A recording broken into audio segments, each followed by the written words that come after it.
Bueno, podemos hablar con Mercedes Marcó del Pont, con la titular de la AFIP, porque había muchas preguntas, decíamos, respecto a qué está pasando con el ATP, que es el pago de subsidios por parte del Estado de la mitad de la nómina salarial hasta 2 salarios mínimos, y también con los créditos a tasa cero en tarjeta de crédito para monotributistas y autónomos. Después vamos a hacer un monitoreo de cómo viene cada uno, pero qué mejor que preguntárselo a la propia Mercedes Marcó del Pont.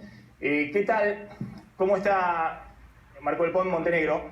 ¿Qué tal? ¿Cómo estás, Maximiliano? ¿Cómo andás? ¿Bien? Bien, bien, gracias. Muchas gracias por habernos atendido. Hace mucho que no hablamos con Mercedes, que es una economista, bueno, por todos conocida, pero bueno, que en esta etapa en la AFIP tengo entendido que está con mucha gestión y con no tanto perfil mediático o público. A ver, Mercedes, ¿qué está pasando con básicamente dos programas que creo que son fundamentales en este momento en términos de si millones de trabajadores van a cobrar o no sus salarios en estos días? Básicamente el salario de abril, que es el programa ATP, el programa de pago del 50% del salario hasta 2 salarios mínimos a las empresas que se registraron. ¿Cómo viene eso? ¿Cuáles son los números? ¿Hay algunas quejas o reclamos respecto a que a algunos se les acreditó efectivamente los salarios a los trabajadores, en otras empresas no? Y en algunas empresas, algunos trabajadores recibieron el salario pagado por el Estado, y dentro de esa misma empresa otros trabajadores no lo recibieron. Mira, hacemos quizás una descripción un poco general de cómo estamos con este programa que se terminó el 24 de abril, digamos que hicimos el cierre definitivo, o sea que en tiempo récord tuvimos que sistematizar y procesar y generar los programas para tener, primero, ver la elegibilidad de las empresas con sus trabajadores y trabajadoras, y después definir cuánto correspondía de pagar de salarios con esos límites que están planteados en el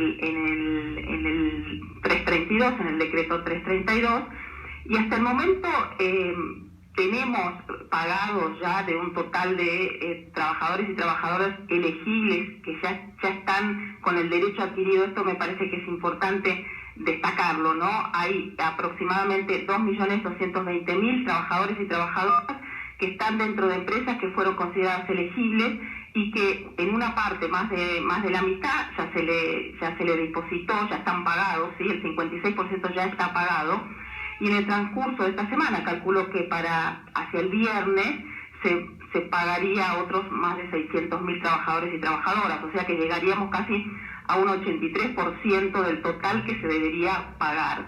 ¿Por qué digo esto? De que es un derecho adquirido, porque entiendo la angustia de aquellos que todavía no lo tienen acreditado, pero saber que aspiramos a que en el término de a lo largo de la semana que viene poder terminar de pagar esto.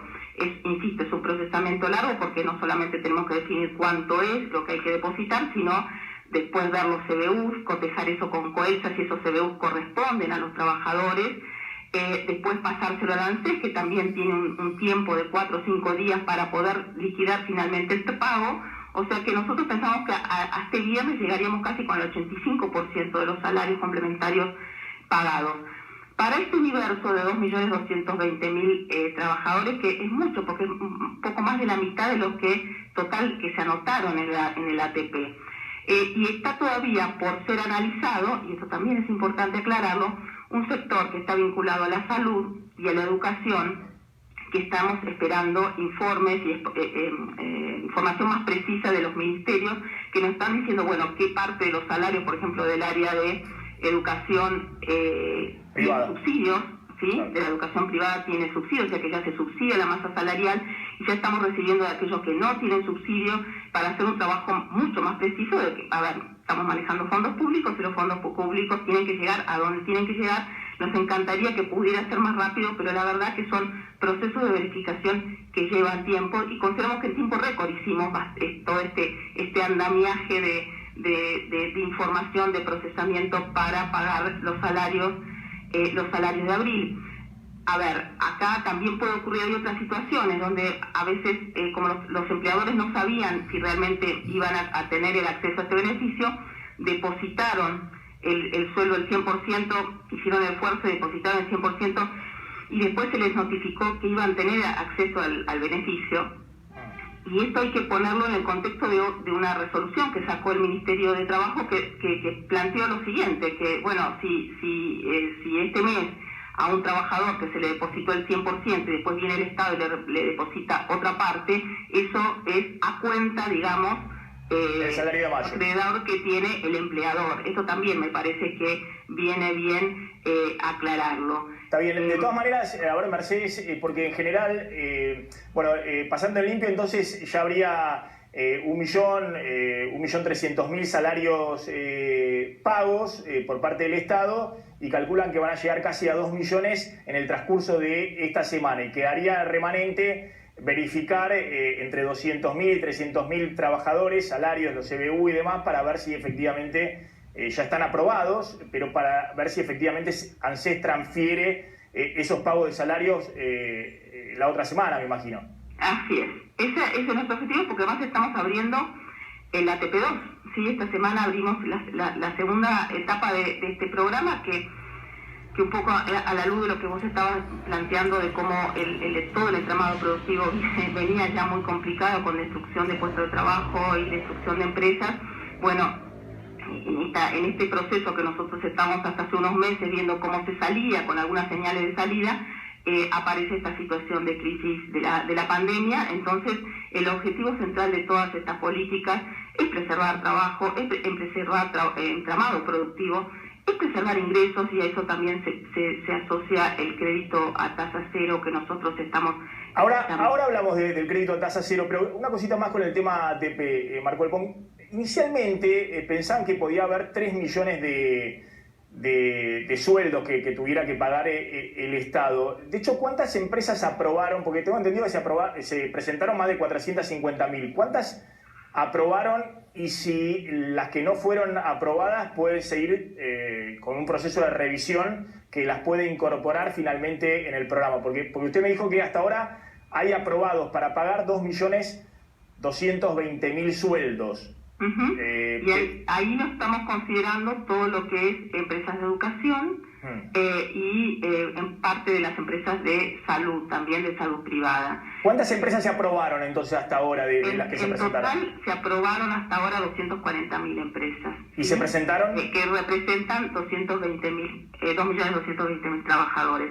Se anotaron en el ATP 445.000 empresas, ¿sí? Con un total de un poco más de 5 millones de trabajadores. Por eso decía que cuando incorporemos salud y educación probablemente lleguemos a superar la mitad de esos trabajadores que se habían inscrito para este programa, ¿no? Sabemos que... Es decir, que se van a seguir aprobando empresas, digamos, porque estoy viendo que se anotaron 450.000, usted dice 5 millones de salarios. Hasta ahora se aprobaron 2.200.000. ¿Está la posibilidad de seguir aprobando empresas que hasta ahora no recibieron la aprobación? Ahí creo que hay que hacer la siguiente aclaración. Lo único que nosotros vamos a dejar, y además vamos a dejar una ventana abierta para aclaraciones en esta nueva apertura del ATP, tiene que ver con empresas que se dieron el de alta después del 13 de abril, ¿sí? Que esto es una consulta que vino ¿no? Empresas que eran nuevas, sí, y que decían nosotros entre el 13 de abril y el 13 de marzo y el 13 de abril del año pasado no existíamos, abrimos más tarde. Entonces ahí sí se les va a permitir cargar información sobre la situación posterior a cuando nació esa empresa. Claro, pues si no se podía comparar con cómo estaban las ventas de esa empresa entre el 13 de marzo y el 13 de abril del año pasado, que es el parámetro de comparación para ver si se le aprueba o no este subsidio de salarios. Exactamente. Y ahí no son tantas empresas, pero son 1.200, un poquito más de 1.200 empresas que tenemos registradas. Después hay otras empresas que tenían códigos viejos, que estaban mal calificadas en el nomenclador, que también les vamos a permitir que se puedan recalificar.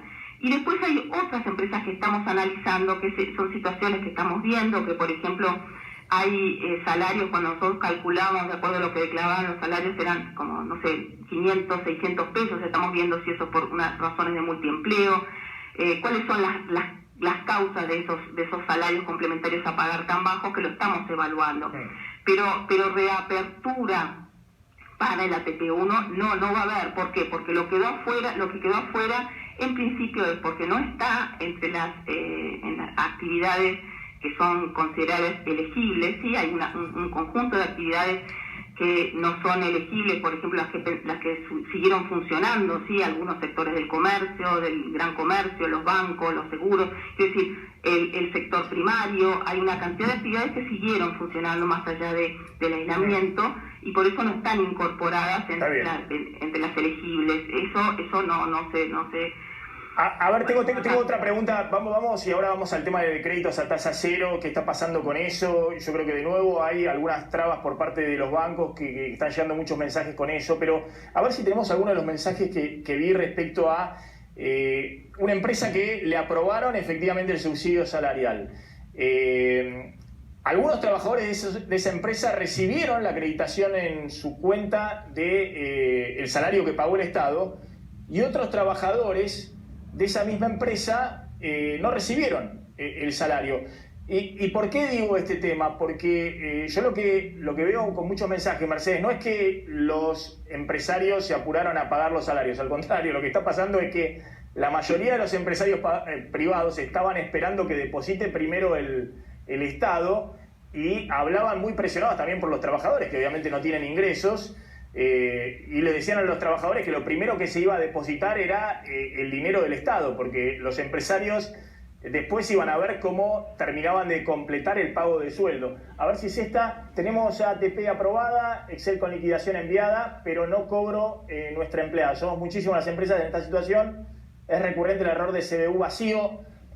Bueno, me lo cortaron, pero además de este mensaje, había otros mensajes. En este caso no había un problema que no le habían depositado el CBU. Pero chequemos los otros mensajes que vi. Por favor, mensajes donde a algunos trabajadores le habían depositado el sueldo y a otros no. ¿Hay alguna explicación, Margot del Pont, de que eso esté sucediendo? La explicación tiene que ver con que en algunos casos se cargaron para todos los trabajadores, en otros casos no. En otros casos algunos de los CBU que estaban cargados estaban mal. Por eso nosotros tenemos que verificar que el CBU que está declarado, después hay un sistema que depende de la red Link, que se llama Coelsa, que nos verifica, nos corre cada vez cuando nosotros le mandamos los CBU antes de mandárselos a ANSES para liquidar el pago. Entonces, eso puede estar ocurriendo. Nosotros, las empresas siguen cargando en la CIP, siguen cargando CBU, por eso que todos los días estamos verificando y mandando a convalidar esos datos para enviar. Hoy vamos a mandar, por ejemplo, antes cerca de 100.000 CBUs más que están ya validados para el pago, que bueno, lleva así 4 o 5 días, será el lunes de la semana que viene, ¿no? Esa es la única razón. Por eso yo insisto, sé que no alcanza con argumentar en ese sentido, pero es así. Estos si han sido elegidos, las empresas van a ser todos los trabajadores los que van a recibir este salario complementario, y que estimamos que la semana que viene por lo menos estos 2.220.000 tendrían que estar ya cubiertos, ¿no? Bueno, ¿qué pasa con el crédito a tasa cero, crédito hasta 150.000 pesos en 3 cuotas, que hay que hacer el trámite en la página de AFIP para ver si efectivamente uno es elegible o no para monotributistas y autónomos, y después, bueno, con el banco gestionar el crédito en la acreditación en la tarjeta de crédito? ¿Cómo vienen los números que ustedes están manejando? Y los números que tenemos hasta hace un rato son casi 333.000 créditos que se han otorgado. ¿Otorgado o aprobado? Bueno, aprobado. Se han precalificado. Sí. Se han precalificado, porque nosotros ¿qué hacemos? Con esa información, que en este caso nosotros partimos el que entra ya tiene la respuesta, porque ya conocemos la información de los monotributistas y gran parte de los autónomos, por lo tanto hay una precalificación que tiene que ver con que no tenga una relación de dependencia, no cobre una jubilación, digamos, no tenga otro ingreso, y que no esté en una calificación crediticia mayor de 2, o sea que esté en condición 1 o 2 de elegibilidad crediticia. Con esos datos nosotros se los mandamos al Banco Central, que lo distribuye entre los bancos, que en principio en 48 horas tendrían que acreditarlo en las tarjetas de crédito. Entiendo que por ahí viene un poco más lento. Claro, ¿de cuántos de esos aprobados efectivamente ustedes tienen un monitoreo, la información que les pasa del Banco Central? No tengo la ¿De cuántos fueron? Pero no tengo la última información. Desembolsados. De cuántos se desembolsaron. Creo que hasta ayer tenía como 50.000 desembolsados. Claro. Que es cierto que hay un retraso, pero bueno, esto creo que va a ir funcionando de manera cada vez más fluida. De hecho, el Banco Central y los bancos tienen como una página donde reclamar, ¿no? Si hay alguna circunstancia por parte del banco que demora los créditos y demás, y acá tenemos el mail, ahora lo vamos a repetir, del Banco Central. Pero, por ejemplo, quiero mostrar, digamos, mensajes que llegan respecto a eso, de que efectivamente en la AFIP entran en el portal de la AFIP con el quit y la clave fiscal, gestionan el crédito, ponen el monto que quieren del crédito, ahí se le dice hasta cuánto pueden solicitar según su condición fiscal, y después esos créditos que fueron gestionados supuestamente a las 48 horas el banco ya debería otorgarlo. A ver si tenemos el mensaje que pasé especialmente. No, creo que este no era. Gestioné un crédito para monotributista de 150.000 el 5 de mayo. Santander Río no me envió ninguna respuesta, sabiendo ya que la AFIP me había dado el ok. ¿Qué se puede hacer? Esto fue uno el 5 de mayo. Creo que hay otro en el mismo sentido. Que en otro banco... Hay que hacer el reclamo en el banco. En el banco. En el banco, porque nosotros hacemos como la precalificación y después transferimos. A ver, acá estos son liquidez, digamos, son recursos que son parte de la liquidez de los bancos. ¿Qué tiene de novedoso este crédito? Que si se acredita en principio en 48 horas es porque está garantizado por el Estado Nacional, ¿sí? Acá no hay análisis de riesgo por parte de los bancos, ¿sí? Por ejemplo, para las categorías más bajas de los monotributistas. ¿Por qué? Porque está el FOGAR, que está garantizando estos créditos justamente para que se desembolsen en tiempo y forma. ¿Y qué tiene de novedoso este crédito? Que es la verdad que es muy virtuoso, es que es a tasa cero, ¿sí? Que van a tener que devolver en 18 meses en cuotas, pero que esa tasa cero en realidad no es cero, es una tasa de 15%, pero la paga el Estado Nacional, o sea que es un subsidio del Estado para estos beneficiarios del crédito, ¿no? Me parece que hay que poner en dimensión lo importante y lo virtuosa que es esta línea de crédito, que estoy advirtiendo que además se paró un poquito, porque empezamos los primeros 2 días con 200.000 presentaciones, etcétera, y ahora estamos como un poco salentificado. A ver, Mercedes, acá a ver, léeme, porque estoy sin los anteojos, ahí léeme. Sí, léemela. Dice, el Banco Comafi no cumple con la normativa de acreditar el importe de la primera cuota del préstamo a tasa cero solicitado y aprobado por la AFIP. Se tramitó el martes 5 de mayo a través del Home Banking. ¿Hay algún recurso legal? Bueno, ahí está.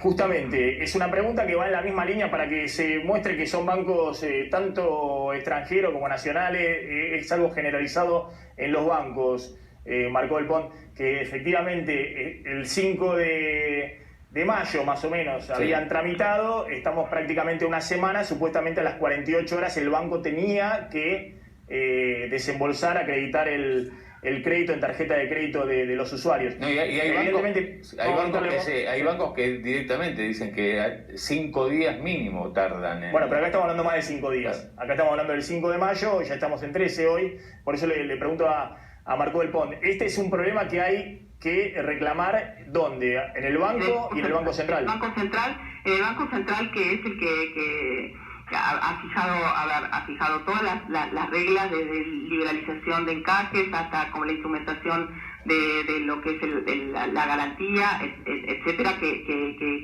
el que está regulando esta etapa de la implementación de este crédito a tasa cero. Creo que hay que hacer todos los reclamos y lo vamos a evaluar integralmente. Nosotros trabajamos de manera coordinada absolutamente con el Banco Central, así que voy a mirar qué está pasando, si estos son los retrasos que no son razonables que ocurran, ¿no? Bien, finalmente una pregunta respecto a qué pasa con el tema impuestos, ¿no? Porque yo contaba que un monotributista que recién ahora está pudiendo cobrar el ingreso familiar de emergencia, si es monotributista de categoría A y B, o si es de las categorías mayores, está viendo si gestiona estos créditos a tasa cero. Igualmente tuvo que pagar la cuota del monotributo de marzo, tuvo que pagar la cuota del monotributo de abril y tiene que pagar ahora en estos días la cuota del monotributo de mayo. Y en el caso de, por ejemplo, a esta gente que son seguramente monotributistas, estaban contando que el banco todavía ni siquiera le dio el crédito a tasa cero, ya son 3 cuotas de monotributo que tienen que pagar. ¿Hay algo desde el punto de vista impositivo respecto a prórrogas y demás para el tema monotributos, autónomos? Mira, el monotributo, la cuota del monotributo, lo que se paga, tiene una característica muy particular, que lo diferencia de otros casos, de otros, ¿no? Como IVA o ganancias, es que la parte sustancial, sobre todo en las categorías más bajas del monotributo, es lo que va a las obras sociales, es la parte que financia el sistema de salud, etcétera, la parte impositiva en sí mismo es muy baja. Entonces, eso básicamente es seguridad social y obra social. Entonces, se hace difícil realmente una postergación. Habrás visto que hasta en la moratoria que le dimos a las pymes está la cuestión de la obra social y financiamiento de la obra social, sobre todo en estos momentos tan críticos, no se puede excluir, no es fácil excluir. Justamente cuando pensamos el crédito a tasa cero, era una forma de atender a todo ese universo de profesionales más de clase media, quizás que no accedían a otras políticas de ingreso del Estado Nacional, e incorporamos la posibilidad también de financiar lo que es la cuota del monotributo para aliviar el peso que tiene sobre todo los monotributos. Para que acceda al crédito a tasa cero, efectivamente. Efectivamente, entonces el crédito a tasa cero no son los 150.000 en la categoría más alta, o la categoría más baja, 16, 16, 22, bueno, son 50 y pico mil, más lo que corresponde pagar de la alícuota del monotributo. Entonces, la idea que nosotros tuvimos es, bueno, ¿cuál es realmente el alivio? Complementar a ingresos que no están ocurriendo, pero además habilitar a que se haga el pago. Porque si nosotros vimos y discutimos ver a diferir la parte impositiva, y la verdad que no movía demasiado el amperímetro, sobre todo para los estratos más débiles, ¿no? Que son los... No, bueno, ayer el Banco Central hizo algo que a mí me parece muy, muy bien, que comunicó a través de la Superintendencia de Bancos que sobre el ingreso familiar de emergencia no se puede hacer ningún débito bancario.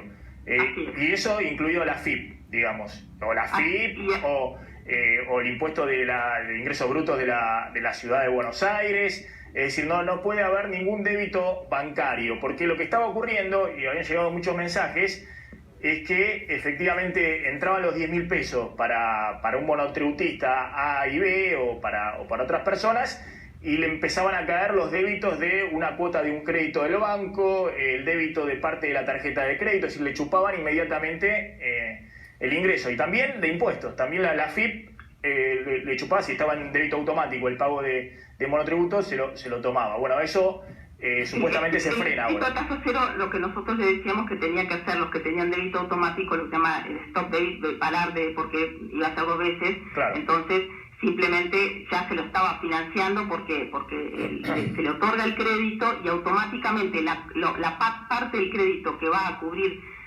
la alícuota del monotributo, eso se retenía directamente. Y nosotros llegamos a un acuerdo con todas las jurisdicciones nacionales para que justamente, provincia de Buenos Aires, pero todo el resto de las provincias también, para que la parte de ingresos brutos no se grabara o no se debitara en el caso de estos créditos a tasa cero. O sea que tuvimos la anuencia de todas las jurisdicciones, y eso se lo transmitimos al Banco Central, y el Banco Central se lo transmitió a los bancos. Está bien, esto queda cubierto por 3 cuotas, digamos, ¿no? El que saca el crédito a tasa cero también tiene en esas 3 cuotas un plus para mayo, junio y julio para pagar la cuota del monotributo o la cuota de autónomos. Aclaramos eso, pero insistimos con esto de también la aclaración de lo que hizo el Banco Central, que estableció que cualquier débito que se haya hecho sobre el ingreso familiar de emergencia debe ser devuelto. Es decir, se hace el reclamo al banco y el banco tiene que devolver, reintegrar esa suma que debitó cualquiera. Lo pudo haber debitado la AFIP, pudo haberlo debitado el banco, pudo haberlo debitado una tarjeta de crédito. Eso es muy importante. Finalmente, ¿hay algo con el tema anticipos de ganancias, autónomos?